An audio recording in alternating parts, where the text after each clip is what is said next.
नमस्कार, मैं Shashi Prabha Saraswat, associate professor Hindi, राजकीय श्री कल्याण कन्या महाविद्यालय सीकर।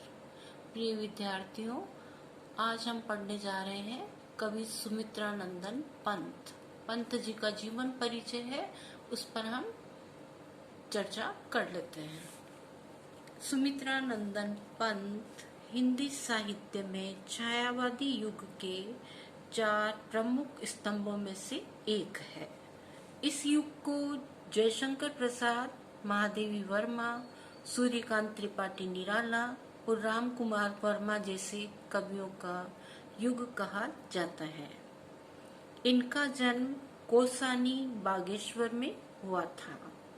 पंत जी का जन्म 20 मई 1900 कौसानी में हुआ था। इनकी मृत्यु 28 दिसंबर 1977 प्रयागराज में हुई। इनका पूरा नाम सुमित्रानंदन पंत था। इनको ज्ञानपीठ पुरस्कार प्राप्त हुआ था। पद्म भूषण पुरस्कार भी इन्हें मिला हुआ है। झरना, बर्फ, पुष्प, लता, भ्रमर, गुंजन, उषा किरण, शीतल पवन, तारों की चुनरी, ओढ़े गगन से उतरती संध्या, ये सब तो सहज रूप से काव्य का उपादान बने। निसर्ग के उपादानों का प्रतीक व बिंब के रूप में प्रयोग उनके काव्य की विशेषता रही। उनका व्यक्तित्व भी आकर्षण का केंद्र बिंदु था। घोर वर्ण, सुंदर सौम्य मुखाकृति, लंबे घुंघराले बाल, सुगठित शारीरिक सौष्ठव उन्हें सभी से अलग मुखरित करता था। पंत जी का संपूर्ण साहित्य सत्यम शिवम सुंदरम के आदर्शों से प्रभावित होते हुए भी समय के साथ निरंतर बदलता रहा है। जहाँ प्रारंभिक कविताओं में प्रकृति और सौंदर्य के रमणीय चित्र मिलते हैं, वहीं दूसरे चरण की कविताओं में छायावाद की सूक्ष्म कल्पनाओं तथा कोमल भावनाओं के और अंतिम चरण की कविताओं में प्रगतिवाद और विचारशीलता के दर्शन होते हैं। वह कहते थे, गा कोकिला संदेश सनातन, मानव का परिचय मानवपन। हिंदी साहित्य के लिए उन्हें पद्म भूषण, ज्ञानपीठ, साहित्य अकादमी, सोवियत लैंड नेहरू पुरस्कार जैसे उच्च श्रेणी के सम्मानों से अलंकृत किया गया था। सुमित्रानंदन पंत के नाम पर कौसानी में उनके पुराने घर को, जिसमें वह बचपन में रहा करते थे, सुमित्रानंदन पंत वीथिका के नाम से एक संग्रहालय के रूप में परिवर्तित कर दिया गया है।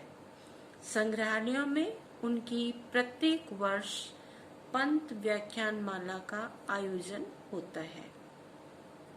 यहाँ से सुमित्रानंदन पंत व्यक्तित्व और कृतित्व नामक पुस्तक भी प्रकाशित की गई। पंत जी के अनमोल विचार कुछ इस प्रकार हैं। यदि स्वर्ग कहीं है पृथ्वी पर, तो वह नारी के उर के भीतर है। ये विचार थे सुमित्रानंदन पंत जी के। अगला इनका अनमोल विचार है, हिंदी हमारे राष्ट्र की अभिव्यक्ति का सरलतम स्रोत है। अगला अनमोल विचार इस प्रकार है, जीना अपने में ही मैं एक महान कर्म है। जीना अपने में ही एक महान कर्म है। जीने का सदुपयोग यह मनुष्य धर्म है। सुमित्रा नंदन पंत जी ने अपना अनमोल वचन इस भांति भी प्रस्तुत किया है। वियोगी होगा पहला कवि, आह से उपजा होगा गान। वियोगी होगा पहला कवि, आह से उपजा होगा गान। उमड़ कर आंखों से चुपचाप, वही होगी कविता अनजान। उमड़ कर आंखों से चुपचाप, वही होगी कविता अनजान।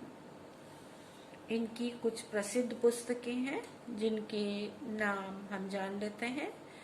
प्रसिद्ध पुस्तकों में पल्लव मानी जाती है जो 1958 में लिखी गई थी। चिदंबरा, ग्राम्या, कला और बूढ़ा चांद तथा तारापथ इत्यादि प्रसिद्ध पुस्तकें हैं। पंत जी के काव्य का यौवनोन्मेष काल प्रदीर्घ है। उनकी कविताओं में ताजगी और नवीन भंगिमा रही। राष्ट्रीय स्वाधीनता के अनंतर के काल में उनकी कई कविताओं में पुरानी गूंजें दिखाई दी। पुराने भाव संशोधित परिवर्तित रूप में आए और उनके साथ जुड़ी हुई पुरानी शैली और पुराने चित्र भी कुछ फेर फार के साथ अवतरित हुए। ये बात भी सच है कि उन्होंने बहुत से नए प्रयोग किए, उनमें ताजगी है। प्रयोगों में कवि का साहस और अग्रसर होने वाली प्रतिभा की सूचना मिलती है, किंतु प्रकृति के चित्रों, मनस्थितियों और मन दशाओं को प्रकट करने की क्षमता रखने वाला उनका पुराना शिल्प नए का भार वहन न कर सका। सच तो यह है कि विशेष प्रकार के भावों को प्रकट करते रहने से उन भावों से अभिव्यक्ति की आदत पड़ जाती है। वे भाव और उनकी अभिव्यक्ति कंडीशन्ड रिफ्लेक्स का रूप धारण कर लेती है। अंतर्मुखता के अपेक्षित अभाव की पूर्ति के रूप में पंत जी में वास्तव के प्रति सहज संवेदना क्षमता है। शुरू में प्रकृति सौंदर्य के चित्रण में तो वह प्रकट हुई है। उस वास्तव के अनुरोध ने कवि को बाह्य जीवन जगत के प्रति प्रेरित किया। सुमित्रा नंदन पंत जी वास्तव के प्रति संवेदनशील होकर जब जब तत्व प्रति उन्मुख हुए, उनके मन पर अपना खुद का बोझ कभी नहीं रहा।